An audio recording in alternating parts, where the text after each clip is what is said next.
Okay, so this is the fun part for me, because I just love having all of you together at the same time, which is a thrill. So many interesting facets of the films that you all worked on that I want to ask you all about. So as we learned at the beginning of the night, Alana is not only in Licorice Pizza, but she acts with her family, with her parents, with her sisters. I want to know from the others of you, think about your family. Would you want to make a movie with your family? Troy. Oh, definitely. Yeah, I'd love to make a movie with my family. Oh, absolutely. Let's make even more a more intersectional story that would be more exciting. We could have hearing and deaf people together. Why not? Let's think outside of the box, Sure. right? Ariana, how about you?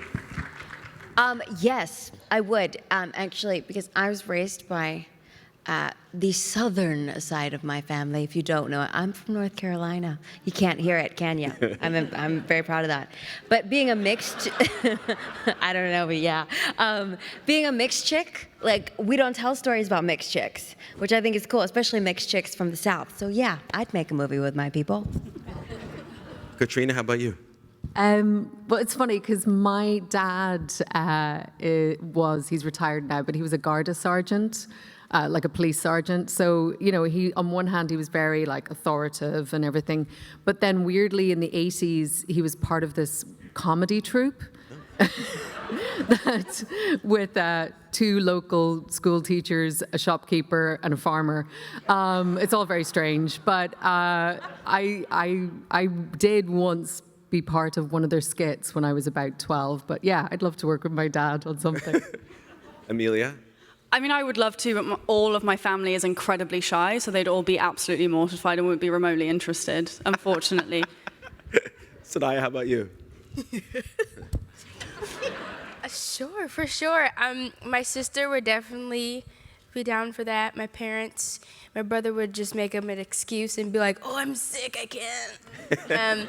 But yeah, why not? That'd be fun. It definitely would be a sports movie because my family is a big sports movie, a big sports family. So it'd be about track or football or something. All right.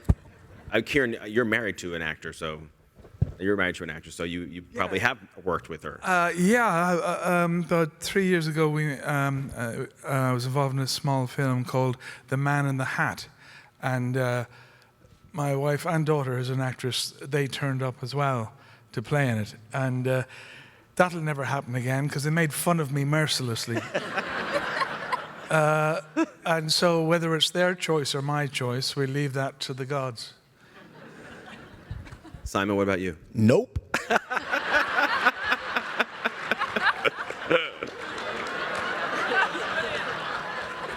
You want me to explain? Or? That's good. I mean, no. I wouldn't want to mix the two. It gets weird even with friends and work, money, it's weird. I haven't dated an actor in 20 years because the last time I did it was a nightmare. You don't want two people waiting for the phone to ring for a job sitting around doing nothing. There's only one psychopathic actor in this relationship, that's me. I get it. Okay? So, no, and my mom is here and my stepdad, and I want them to just do what they do, which is be normal, good human beings. I'm the psycho. Okay. Welcome to your mom and stepdad, by the way. I love it.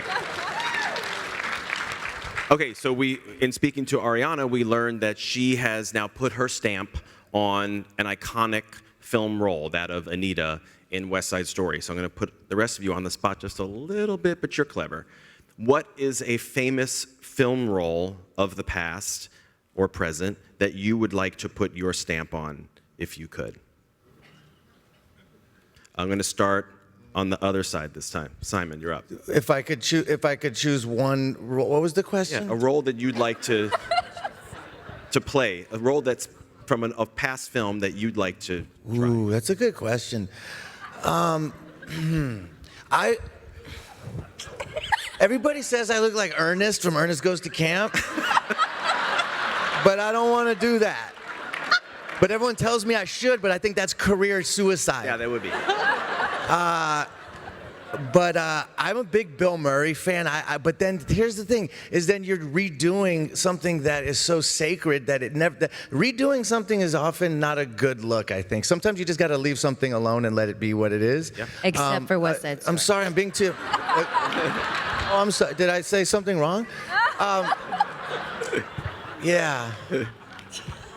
But Ernest, I mean, I don't know. If I'm there's just being someone- earnest. If someone could reboot it, I mean, it could happen right here. Kieran? Well, I don't have that many aspirations, but I think I'd like to play one of the three guys at the beginning of Once Upon a Time in the West, who gets shot within about 7 minutes.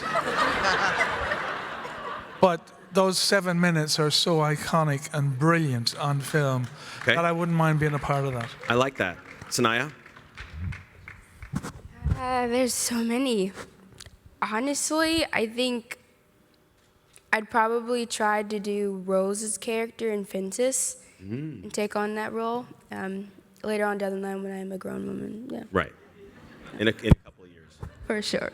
Emilia, how about yourself? There's actually a role of someone that I knew about, but I may be playing her later down the line, so I can't say. Okay. I know it's such a boring answer. If you want to come back to me, I can come up with something else. That's but fine. That's all that I can think about right now. Totally fine. I don't expect everyone to have an answer for everything. That's the beauty of this lightning round. Caitriona? God, I can't. Like my brain's just like. It's the same sort of thing. It's like like Jenna Rollins in Opening Night is one of my absolute favorite, but you can't do any better than that. So, I mean, like I don't know. Yeah, Still be pretty cool to see. it would you be do it would be amazing. Like I love that film, but Right. you just would fail. So why would you even bother? Ariana, I'm going to give you a chance to answer this question. Is there another role that besides Anita that you would be interested in tackling?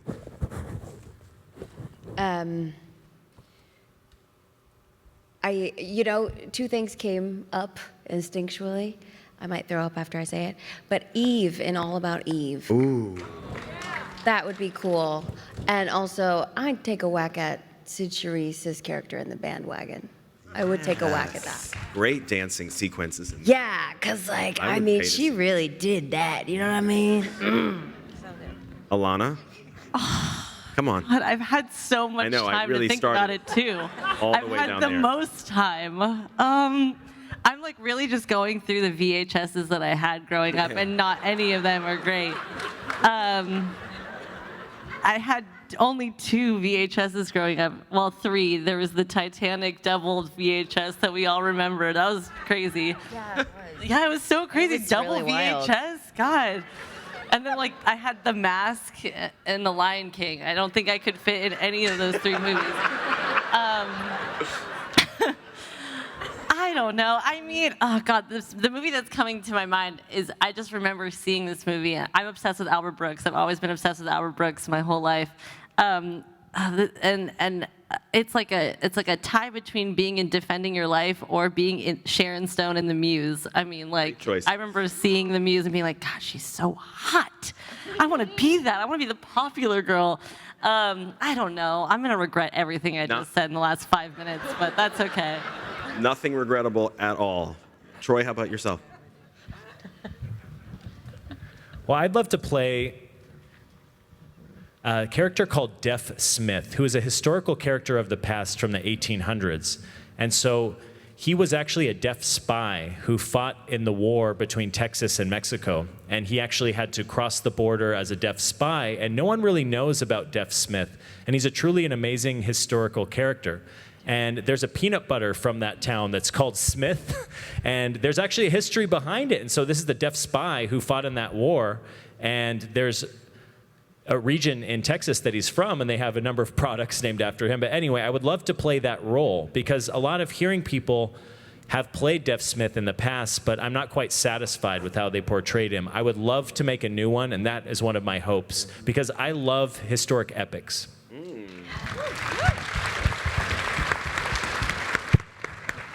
I'm sold on that. I have time for just a couple last things because I know that people don't want to be here all night long.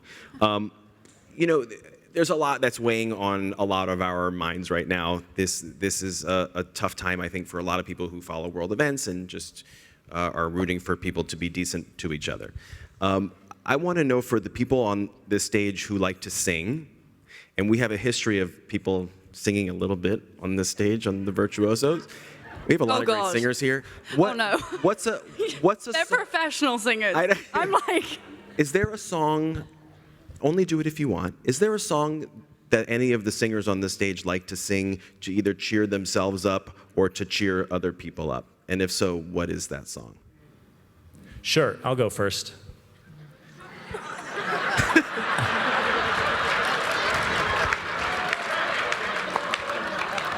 No, this is a serious answer. One of my favorite songs, you might be shocked that I'm deaf and I don't know a lot about music, but I love John Lennon's Imagine. Yes. It just touched me, the lyrics of that song. And so I'm thinking about a metaphor. And so imagine a world where everyone's at peace. Imagine a world with no war. And imagine a world where everyone knows sign language. Imagine that policemen and firemen and doctors and lawyers know sign language. Imagine there's a peaceful way of communicating in emergencies with sign language. Imagine the President of the United States knows sign language. Imagine all of the interpreters losing their jobs.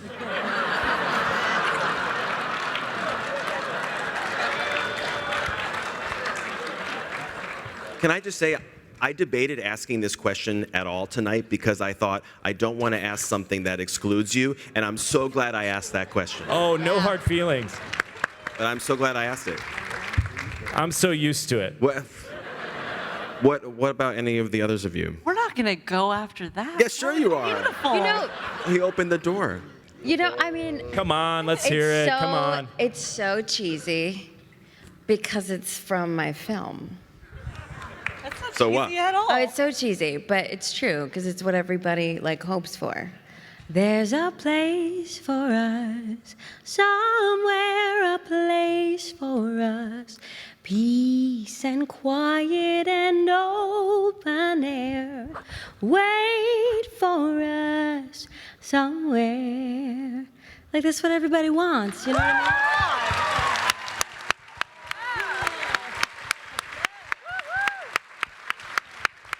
And it's what we need a little more of, peace and quiet. God damn it. Okay, no one has to follow the Tony nominee. That's No, okay. wait. I actually would like to say I'm actually in my off time. I'm a singing coach. If you guys would like to learn a lesson, I'll call you. so I'll give you an example. So you start. It's octaves. It's and I will always love, and then you go you. So you go up and then down. It's called range, and they don't know it about it. But I'm happy to help them out after you. So much.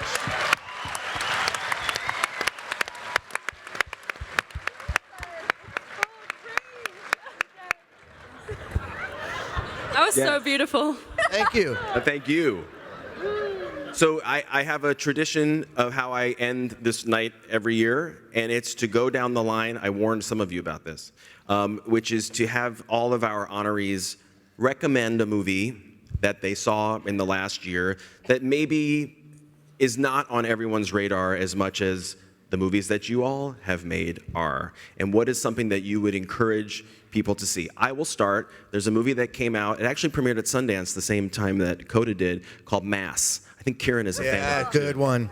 Starring Ann Dowd and Martha Plimpton, who's ridiculous, and Reed Birney and Jason Isaacs, written and directed by Fran Kranz. I love it. It's not an easy movie to sit through, but it's an absolutely gorgeous movie and one that I would encourage people to watch. So I'm going to go down the line, and if you don't have one, that's okay. But if you do have something to recommend, I'd love to know. Sure, absolutely. I'd love to encourage everyone to see the short film Audible, and it's about a deaf football team in Frederick, Maryland that had 42 wins straight. And they're a deaf team, and they beat all of these hearing teams for 3 years straight, almost 4 years straight. And it's such an inspiring documentary. It's extremely touching. It's about father and son, and it's so authentic and raw, and it really touched me. And so I strongly recommend watching Audible. It's on Netflix. And it's actually a nominee for Best Short Documentary at the Oscars as well. Great suggestion. Great suggestion. Alana? Hi, vey. Schwitzing up here. And also I have had a lot of time to think about this. Oh, thank you. God. Thank you. Do you want it back? I don't know if you do. Don't know if you want it back. I love movies that make me cry, and a lot of the movies up here made me a blubbering mess, let me tell you. There was, the thing is like everyone knows this movie, that's the problem, but I'm also obsessed with it. I'm a cartoon freak, animated movie freak, and I'm the one movie that honestly made me want to just crawl into a ball was Luca. Luca. I watched it maybe 55 times, and every single time made me cry and made me rethink my childhood completely. But if you haven't watched it, I don't think anyone in this audience hasn't watched it, but if you haven't, I really do recommend it. Great choice, and I guarantee there are many people who have not yet seen Luca, so please watch it. Ariana?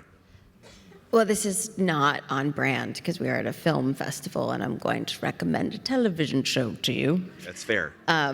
But in terms of representation, because I'm a representation freak, The Wheel of Time on Amazon Prime. But yeah, see, I got one. No, it's really beautiful. It's fantasy, it's sci-fi, but the relationships within it, it's really beautifully and respectfully done between, two women, a pansexual couple. It normalizes these relationships, and you get to see the humanity in it, and I personally believe we need more of that. And also, if you didn't see In the Heights, you should see it because it's Latina joy all over the place. You're welcome. Good choice. Caitriona? Oh, God, I wish you'd given me a heads up. God. Because I had a kid this year, so I haven't seen a huge amount of film, and also I've lost all memory, so I don't even know what happened yesterday. But one film I saw, which was really beautiful, it was a beautiful performance, was Swan Song, Mahershala Ali. So that was gorgeous, and everyone should see that. Great, and Glenn Close, terrific. I was going to say Mass, but also Hand of God. It's so visually beautiful, and Filippo is amazing. So that was one that I really thoroughly enjoyed. Great choice, and up for international feature. Yeah, I know, people have seen it, but they haven't. That's the thing, people have not seen everything. Saniyya? I love animation as well, and I love musicals, and I'm a big fan of Lin-Manuel Miranda. Woo! So I would say Encanto. Hey. So good. Cheered me up. I watched it over this break with my family, and I fell in love with the music and everything, so definitely Encanto. Nice. Karen? Film called The Humans. Oh. Good. Yeah, there's two of us. It comes from a Broadway play that was written about 5 or 6 years ago, I think, but it was actually transposed into film in a very delicate and very scary way, and it takes place over Thanksgiving, I think, and it's about family again, but it's kind of spooky, but with brilliant acting in it. So The Humans. Yeah, Richard Jenkins, Amy Schumer, Beanie Feldstein, Jane Houdyshell. Beautiful film. I was going to say Mass as well because it's that good. It's a play, basically. Incredible acting. But I would say Jockey with Clifton Collins Jr. was one that flew under the radar that I was blown away by his performance. And I really recommend Jockey. Great film, made for $350,000. He's been in the game for years, Clifton, and I feel like this is his time. Yeah, sure. And that premiered at Sundance last year, too. Great choices, all of you.